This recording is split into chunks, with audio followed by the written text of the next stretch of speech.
Chegamos ao quarto tópico da lição desta semana. E nesse quarto tópico consideraremos a construção do corpo. Então, uma lição que vem falando sobre a Igreja de Deus.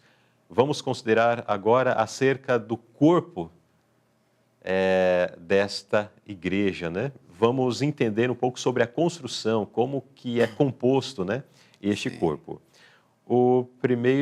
A primeira pergunta nos diz assim: que caráter os remidos terão e o que é necessário para desenvolvê-lo? Então, qual é o caráter que os remidos, os salvos, aqueles que alcançam a eternidade terão? Muito linda, muito bonita essa pergunta, né? Luzilei, primeiramente nós precisamos entender o que é o caráter, né? O que é caráter? O caráter é a sua subjetividade, é aquilo que só você tem, né? Se faltar esse exemplar, esse Luzirley aí, não tem outro Luzirley para ficar no lugar dele na face da terra, né? Em lugar nenhum, né? Então, esse Luzirley, ele tem um comportamento, ele tem um jeito de ser que é somente dele, né? Isso chama-se subjetividade. Ninguém pode intrometer, se intervir ali. Então, todos nós temos o caráter de Cristo, ou seja, a subjetividade de Cristo é colocada em nós.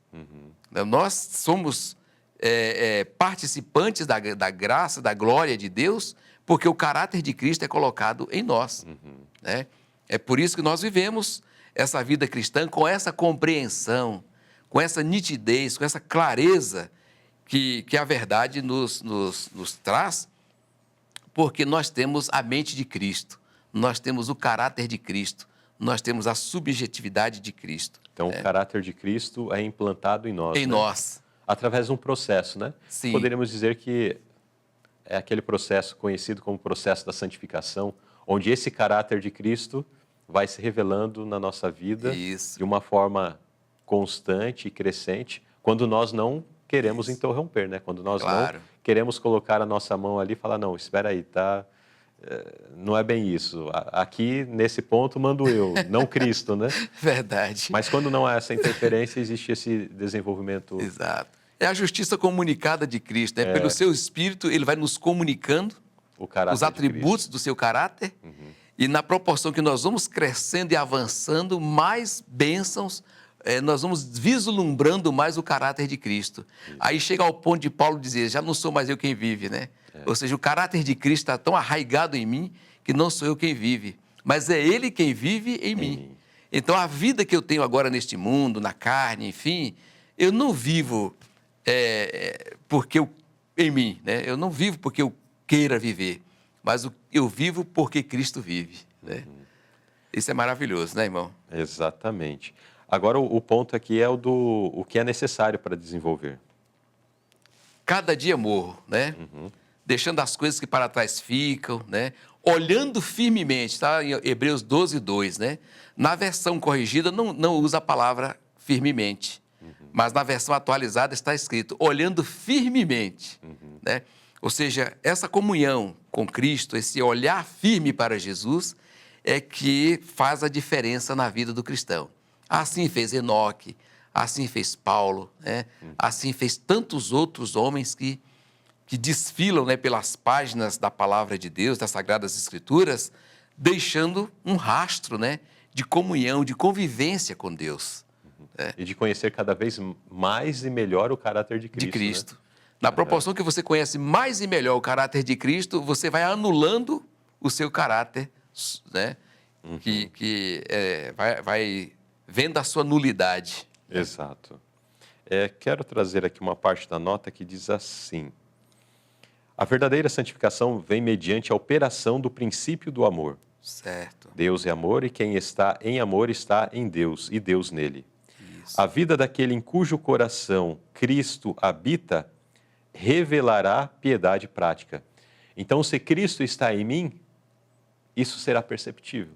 Perfeito. Eu não sou um agente secreto do serviço do Senhor, que ando disfarçado de mundano, né? Sim, sim. Não, Cristo em mim se manifestará através da prática do dia a dia, de uma vida de piedade. O caráter será purificado, elevado, enobrecido e glorificado. Amém. Então, por mais que essa subjetividade ela não pode ser interferida de uma forma direta por uma outra pessoa, mas Deus tem poder para transformar qualquer caráter, né? Perfeitamente. O pior dos caracteres, isso, o pior do ser humano, ou o pior ser humano, né? Sim.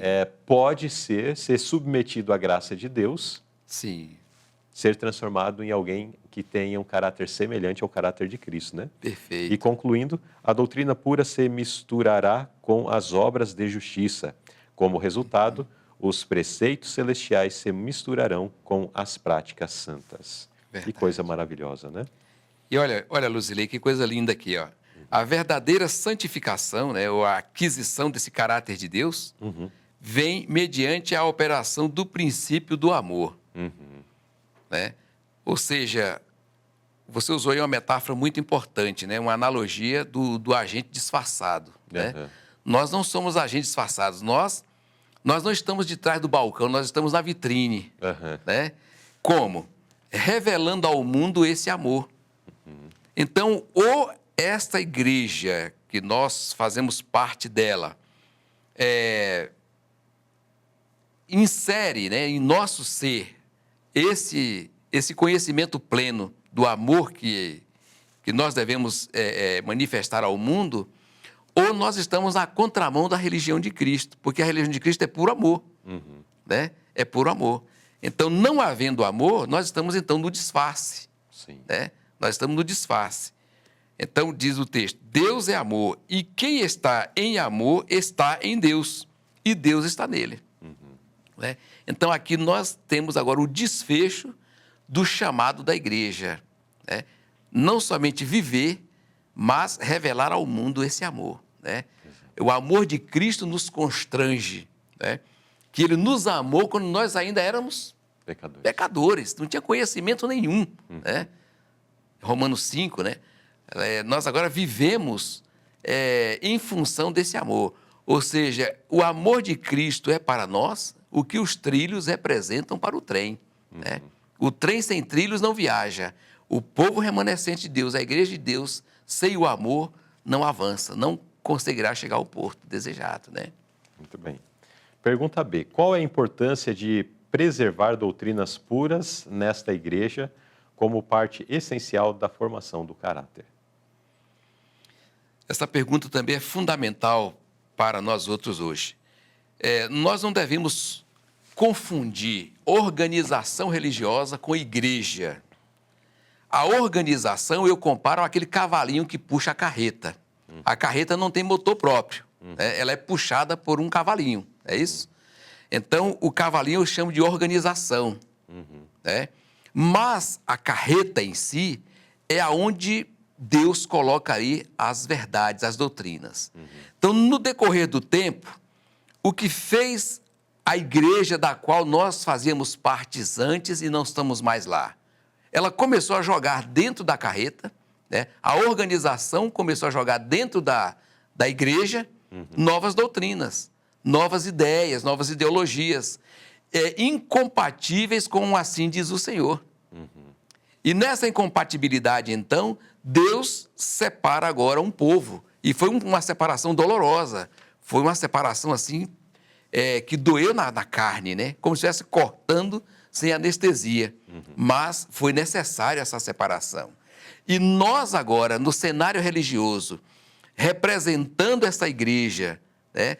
Transportando essas verdades, então nós somos os reparadores das brechas feitas na doutrina da verdade que Deus confiou a esse povo, né? Sim. A esta igreja. E usando a analogia que o irmão mencionou na pergunta anterior, que foi no outro aspecto, mas aqui também podemos dizer em relação à doutrina que são um trilho, né? Sim. A doutrina certa é o trilho que leva ao céu. Ao céu, exatamente. Agora, a doutrina errada também é um trilho. Verdade. Mas só que não conduz ao destino correto. Isso.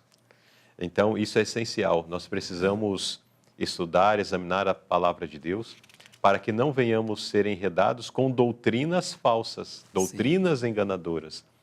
Porque existem muitos que, em base de um texto, em base de, aqui a nota até fala, né, de versículos desconexos, fazem um entrelaçado e chegam a conclusões e apresentam aquilo, e por conta, de repente, de estar ali apresentando um outro verso bíblico para dar suporte ao que está sendo apresentado, às vezes a pessoa fala, não, mas ele está falando segundo a Bíblia, então a doutrina é certa. Mas não é apenas uma interpretação de versículos desconexos, voltando a usar aqui a palavra apresentada na nota. Sim. Então nós precisamos fazer como os crentes bereanos, que estudavam a palavra de Deus, examinavam as Escrituras, provavam aquilo que estava sendo apresentado com a Bíblia Sagrada. Mas quantos de nós estamos dispostos a fazer isso? Muitas vezes a Bíblia passa semanas sem ser aberta, sem ser estudada. E daí quando aparece a mensagem de um pregador, de alguém que estoura aí na mídia, eu fico, uau, o que ele está dizendo é verdade e tal, sendo que em grande parte não passa de falácia, de mentiras, de engano, que Satanás tem usado para desviar a atenção das pessoas, e mesmo do povo de Deus, tem procurado desviar mesmo a atenção do povo de Deus para o que é correto, que é verdadeiro e necessário para o tempo presente. Né? Verdade. Muito bem. Então, quarto tópico, nós entendemos um pouco aqui sobre a construção do corpo. Perfeito. E que isto, inclusive, passa pela questão doutrinária. Precisamos seguir, né, essa doutrina correta, porque muitos podem alegar ser o corpo de Cristo, né? É verdade. Mas qual de fato é? Isso Muitas igrejas alegam que são igrejas de Deus, que é o título da lição, né? A igreja de Deus. Muitos alegam, inclusive com esse nome, né? Isso. Muitos alegam ser a igreja de Deus, ou com os nomes mais bonitos que possam ter aí, que podemos observar.